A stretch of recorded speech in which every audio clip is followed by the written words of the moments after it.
Donc, bac mathématiques, donc Amérique du Nord, 21 mai 2025, exercice 4, partie B, petit 4. Donc, dans la partie B, on nous a présenté une équation différentielle qu'on appelle E.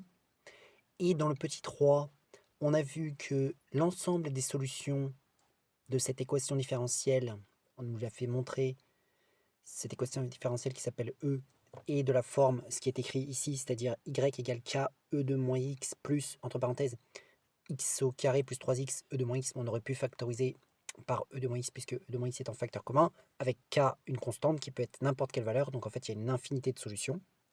Voilà, donc ça c'est ce qu'on avait déjà trouvé dans le 3. On avait résolu cette équation différentielle E. Aussi, on savait d'après la question, d'après la partie A, que on avait une fonction dans la partie A qui s'appelait g. Et on sait que l'image de 0 par g, c'est 1, parce que ça va être utile dans cette question. Pourquoi on avait dit ça?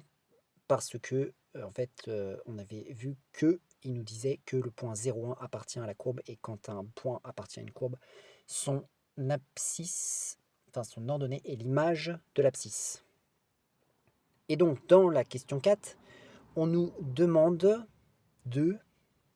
ils nous affirment que G est une solution de l'équation différentielle E. Donc, on fait la liaison entre la partie A et la partie B.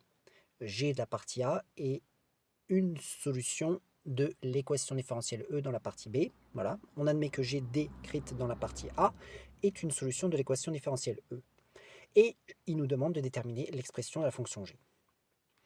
Bon, puisqu'on sait que l'ensemble des solutions de l'équation différentielle E s'écrivent sous cette forme-là, on va déjà pouvoir affirmer que G va être de cette forme-là avec un certain K. Et c'est justement K qu'il va falloir trouver.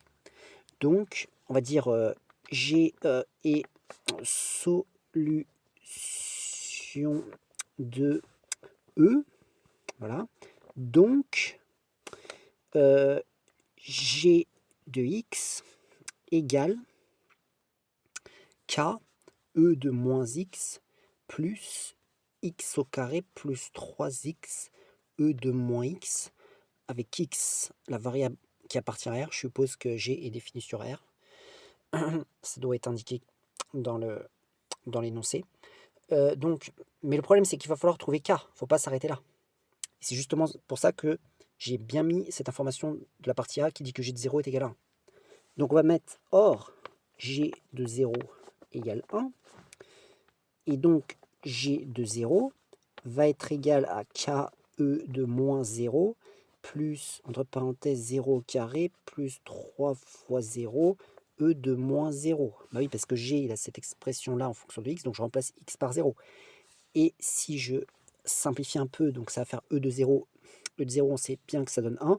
Donc du coup, ça va faire K fois 1. Plus, là, dans cette parenthèse, ça va donner que 0. Ça va donner 0 fois 1.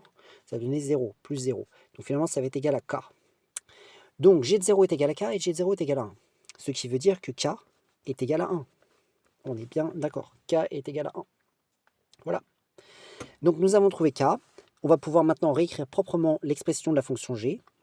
Donc, G de X égale 1 E de moins X plus, entre parenthèses, X au carré plus 3X, E de moins X. Bon, là, on va factoriser par E de X qui est en facteur commun dans ces deux termes qui sont additionnés. Ça va nous donner dans la parenthèse en facteur de E de moins X 1 plus 3X plus X carré, entre parenthèses, facteur de E de moins X. Donc nous avons pu, comme ça, trouver l'expression de la fonction G qui nous demandait dans cette question de la partie B de l'exercice 4 du bac mathématiques Amérique du Nord, 21 mai 2025.